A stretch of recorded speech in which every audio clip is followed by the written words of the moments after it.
Hello, welcome. It's me again. Reka turabe ileson nziza cyane ijyanye n'amakosa dukunda gukora mu Cyongereza kenshi tutabizi. Ntitubikora n'ibigira nkana tazo tuba tuzi. English common errors. Ayo makosa dukunda gukora uno munsi turaba ku makosa yerekeye pluriel. Aya majambo mora dufise ngaha: sheep, deer, buffalo, swine. Aya majambo muri singular cyangwa muri rudende abameze kunyene, no muri pluriel plural abameze kandi kunyene, kiretse gusa ko cyo tubivuga neza. Nk'akaroro ngaha tuvuze ngo she has 10 sheep. Iki sico, iri nikosha kubera iki nta ese dushirako. Naho tuba tuvuze intama 200, 50, 50 sheep not sheep, liguma ata ese dushirako kuri ijambo, nta ese dushirako. Rero amajambo nta ese tugira dushirako. Sheep gisigura intama, deer ni koko cyo mwishamba ntacyo niho gizina mu Kirundi, buffalo ni buffle mu Kirundi sinzi ko ari imbogo, ntabyo nzi neza. Swine ni ingurube. Hanyuma rero reka tuje naho, can you give me some information? Yes. Yes ni igerijako. Information mu Gifaransa turashako S, mugo mu Cyongereza nta S dushirako. Nicyo kimwe n'amajambo knowledge, advice, work, furniture. Aya yose naho habari mu bwinshi, habari mu rudende, nta S tugira dushirako. Ahubwo dushobora kuvuga ngo can you give me some pieces of information or pieces of advice. Aho niho tuba tuvuze mu bwinshi. Ako kajambo pieces dushiramwo niko katwereka ko tuba turiko turavuga mu bwinshi.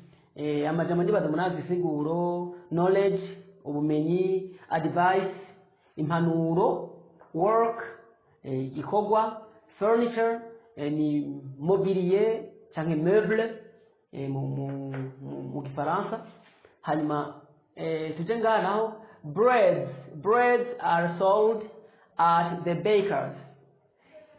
Baker no boulanger, ujya muntu akora imikate. Hanyuma bread aha naho nyine tuvuga dushaka ko ese. Naho tuba tuvuze imikate ibihumbi n'ibihumbi. Tuvuze imikate myinshi ari umwe tuvuga bread, ari myinshi tuvuga loaves of bread. No kuvugira ijambo ntitwigira dushaka ko ese na rimwe. Rero ibi mu bimenye kugira ngo ntimuze mukora aya makosa muri ubu buryo. Hanyuma naho ni Caesar is lying on the table. Caesar, iri jambo Caesar ni umukasi, ryama mu bwinshi. Nico kimwe n'aya majambo trousers, ipantaro, nabyo ryama mu bwinshi. Spectacles ni mu bwinshi. Pliers naho yari mu bwinshi. Pliers ni itenaye umenga mu Gifaransa, ni kiya cyuma kimeze nk'ipens bakoresha mu kugonda ibindi byuma. Hanyuma spectacles naho izi ni spectacles. Hanyuma trousers ni pantaro, mwese murayizi. Aha rero kubera ko tuba dufise spectacles ari bubiri, scissors ni bubiri, trousers na maguru abiri. Rero cyo dukuvuga ngo a pair of trousers, a pair of spectacles, a pair of pliers. Ntitwigira tuvuga ngo Caesar, tuvuga a pair of scissors. Hanyuma tuje kuri kicanyuma naco, students have many homeworks. Ijambo rangene homework ntitulishira mu bwinshi, ryama riri mu bukeyi. Rero naho tuba tuvuze ko riri mu bwinshi ntidushaka ko ese dukoresha ubundi amajambo tuba twasize gaho imbere niyo yerekana ko ari mu bwinshi. Nka tuvuga ngo students have much homework, not much homeworks. Much homework. Sinzi ko mwabitahuye. Do you have any questions? Lelo bimeze uku.